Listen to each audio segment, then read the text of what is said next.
আমার সবচেয়ে বেশি দুশ্চিন্তা, আমি ওনাকেও বলছিলাম যে আমার সবচেয়ে বেশি দুশ্চিন্তা আমার খালি পদ নিয়ে না। আমার সবচেয়ে বেশি দুশ্চিন্তা আমার ওই পদগুলোতে নিয়ে যেখানে ব্যক্তি আছে কিন্তু সেই ব্যক্তির ক্যাপাসিটি বা অ্যাবিলিটি নেই ওই দায়িত্বটা সঠিকভাবে পালন করবার। আমার 7 লাখের উপরে আমার এমপিওভুক্ত শিক্ষক আছেন, যাদের বেশিরভাগ সময় আমরা দেখি শহরে রাজপথে আন্দোলনের সাথে লিপ্ত আছে, শ্রেণীকক্ষে তাদেরকে কম খুঁজে পাওয়া যায়। আমাদের মন্ত্রী মহোদয়, আমাদের নগর মন্ত্রী মহোদয় একটি কথা বলেছেন যে আমার মাদ্রাসা ব্যবস্থায় হয়তো কিছু সুবিধা আরও বাড়ালে মাদ্রাসায় শিক্ষার্থী বাড়তে পারে। উনি স্টেজেই বলেছেন, উনি পোডিয়ামেই বলেছেন যে আমাদের আলোচনা করার সময় একটু আমরা দুজনে একে অপরের সাথে একটু দ্বিমত পোষণ করেছি।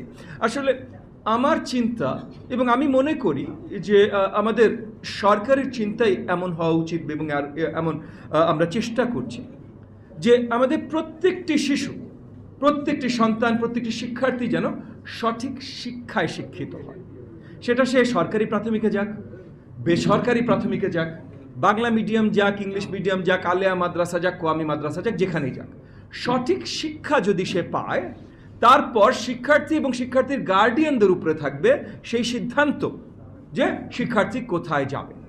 এক জায়গায় কম যাচ্ছে বলে ওখানে আমি আমার রিসোর্স বাড়িয়ে দেব, আর এক জায়গায় বেশি যাচ্ছে বলে আমার রিসোর্স কমিয়ে দেব, এটা আসলে সরকারের দায়িত্ব বা সরকারের কাজ হতে পারে না।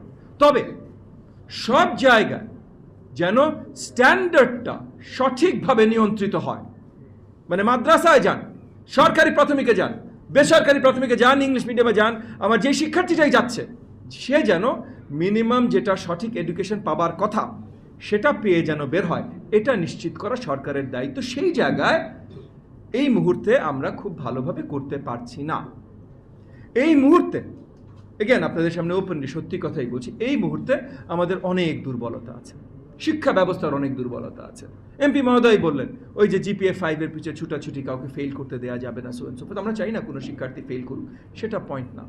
পয়েন্ট হলো শিক্ষা ব্যবস্থাটা বিগত অনেক দিন ধরে এমনভাবে কার্যরত করা হয়েছে যে ফোকাসটা শিক্ষার্থীর শিক্ষার উপরে যায়নি, ফোকাসটা গেছে কোনো একটা রাজনৈতিক সরকার কত সেলিব্রেট করতে পারে, তাদের অধীনে কত বেশি জিপিএ 5 পেয়েছে বা কত বেশি সার্টিফিকেট পেয়েছে, এবং তাদের এই উল্লাস উদ্দীপনার ভিতর দিয়ে আমাদের শিক্ষা ব্যবস্থার বিশাল ক্ষয়ক্ষতি হয়ে গেছে। সো এই মুহূর্তে আমরা যে জায়গায় আছি, ক্ষতবিক্ষত একটা শিক্ষা ব্যবস্থা নিয়ে আমরা আছি, এবং আমরা দায়িত্ব নিয়েছি, মাননীয় প্রধানমন্ত্রী জনাব তারেক রহমান দায়িত্ব নিয়েছেন এবং আমাদেরকে দায়িত্ব দিয়েছেন এই ক্ষতবিক্ষত শিক্ষা ব্যবস্থাকে আবার বলিষ্ঠ শক্তিশালী শিক্ষা ব্যবস্থায় পরিণত করতে। সেটা নিয়ে আমরা কাজ করছি। সো আজকের যে আলোচনা, আজকে আমার আরেকজন বিজ্ঞ সংসদ সদস্য বলেছেন যে অনেক পদ খালি আছে, অনেক পদ খালি আছে। আমার সবচেয়ে বেশি দুশ্চিন্তা, আমি ওনাকেও বলছিলাম যে আমার সবচেয়ে বেশি দুশ্চিন্তা আমার খালি পদ নিয়ে না। আমার সবচেয়ে বেশি দুশ্চিন্তা আমার ওই পদগুলোতে নিয়ে যেখানে ব্যক্তি আছে কিন্তু সেই ব্যক্তির ক্যাপাসিটি বা অ্যাবিলিটি নেই ওই দায়িত্বটা সঠিকভাবে পালন করবার। এটা আমার সবচেয়ে বেশি দুশ্চিন্তা, এবং সেখানেও আমরা অনেক ভুগছি।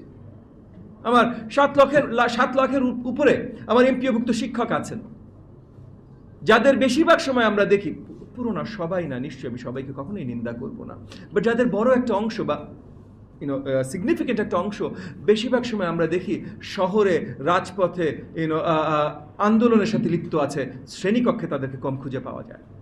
তো এটাও আসলে দুশ্চিন্তার বিষয়। আমার সরকারি প্রাথমিকে 3.5 লক্ষের উপরে শিক্ষক আছে, যাদের ভিতরে অনেকেই সঠিক ট্রেনিং প্রাপ্ত না। তো ওই যে খালি পদ ভরা যাবে ভাই, আমি নতুন নিয়োগ দিব, চেক করে নিয়োগ দিব সঠিক ডিগ্রি আছে নাকি, সবকিছু আছে নাকি। এটা বড় মাথা ব্যথা না। বড় মাথা ব্যথা হলো যার ইতিমধ্যে চাকরিটা আছে কিন্তু সে সঠিকভাবে করতে পারছে না। তাহলে সে আসলে সঠিক নিয়ত নেই বলে করতে পারছে না, নাকি সঠিক টুলসগুলো, রিসোর্সেসগুলো নেই বলে করতে পারছে না, নাকি নিয়ত এবং টুলস দুইটারই অভাব? এখানে আবার আমার নতুন মানদণ্ড সৃষ্টি করতে হবে, আমার নতুনভাবে মেজার করতে জানতে হবে। এইগুলো হলো আমাদের অনেকগুলো ডিফিকাল্টি। তবে ওই যে আজকে আধুনিক শিক্ষা ব্যবস্থা তৈরি করার যে কাজ আমরা করছি, অনেক কিছু করছি। প্রথমত, এগেন আমি প্রাথমিক নিয়ে কথা বলছি, প্রথমত আমাদের সরকার মাননীয় প্রধানমন্ত্রী জনাব তারেক রহমানের অধীনে দায়িত্ব নিয়ে কাজ করছে যেন কোনো শিক্ষার্থী, আমাদের কোনো শিশু সন্তান শ্রেণীকক্ষের বাহিরে না থাকে। আমরা জানি ইতিমধ্যে আমরা অনেক কাজ করে এটা সম্বন্ধে আরও ওয়াকিফ হয়েছি কি কি কারণগুলোর জন্য আমাদের শিক্ষার্থীরা, আমাদের শিশুরা শ্রেণীকক্ষের বাইরে থেকে থাকে।